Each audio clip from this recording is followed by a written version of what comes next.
आगे बढ़ते हैं। विधानसभा उपचुनाव में बीजेपी ने मेवाड़ और वागड़ की ओर अब फोकस किया है। लक्ष्य है 84 और सलुम्बर को जीतना।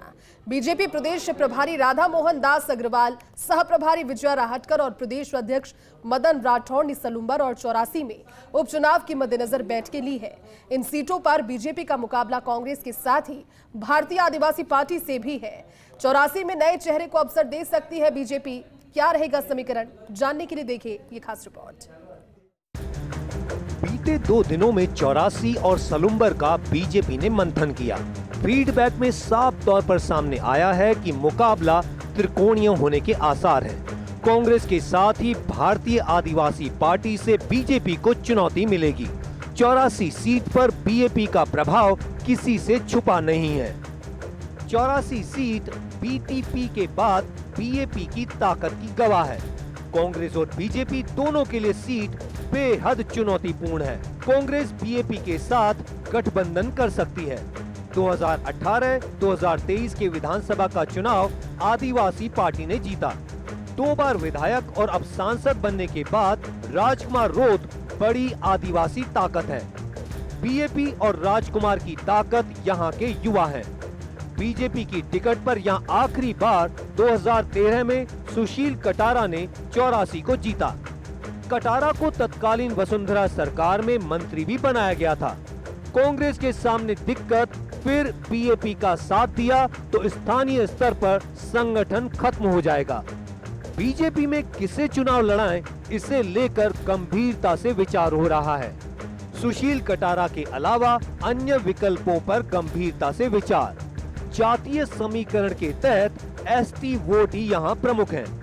बीजेपी की सोच ये भी है कि नए आदिवासी चेहरे को मैदान में उतारा जाए।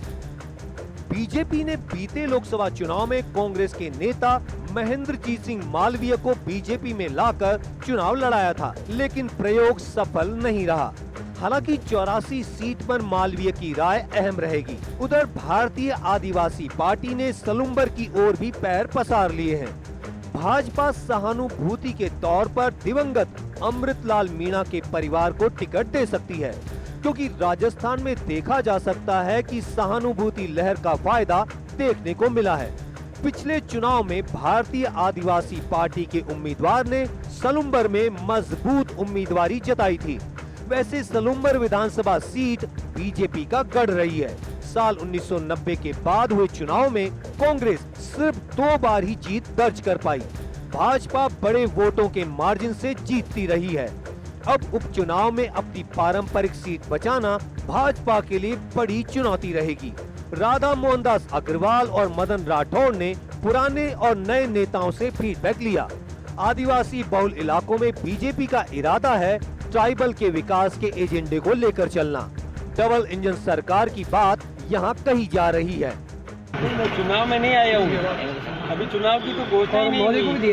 मैं तो अपने परिवार से मिलने के लिए आया हूँ, आपस में परिचय संपर्क करने के लिए आया हूँ। प्रगति करती जाएगी, मजबूत है और सरकार है, दोनों जगह डबल इंजन की सरकार खूब विकास का काम करेगी।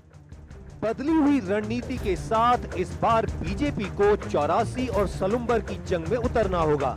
सरकार होने का पॉजिटिव असर है, लेकिन चुनाव जीतने की राह दुर्गम है। बीजेपी के सामने चुनौती, बीजेपी नेतृत्व के सामने संगठन को मजबूत करना चुनौती है। बीजेपी के सामने डूंगरपुर और बांसवाड़ा जिले में गुटबाजी चुनौती है। अंदर खाने बीजेपी के ही कुछ नेताओं ने बीएपी को पनपाने का काम किया। कांग्रेस के नेताओं के बीजेपी में आने के बाद भी गुटबाजी ज्यादा बढ़ी है। ये शिकायत भी सामने आई कि यहाँ निष्ठावान नेताओं की सुनी नहीं जा रही। संघनिष्ठ नेताओं ने खुलकर कैडर की मजबूती की बात कही है। आदिवासी बेल्ट में बीजेपी की मजबूती के पीछे विचार परिवार है। उदयपुर में विचार परिवार के दबदबे के कारण ही लोकसभा सीट को जीत लिया, मगर डूंगरपुर बांसवाड़ा लोकसभा की 84 सीट बड़ी चुनौती है, जिसे साधने की कवायद की है बीजेपी ने। Yogesh Sharma, first India news, Jaipur.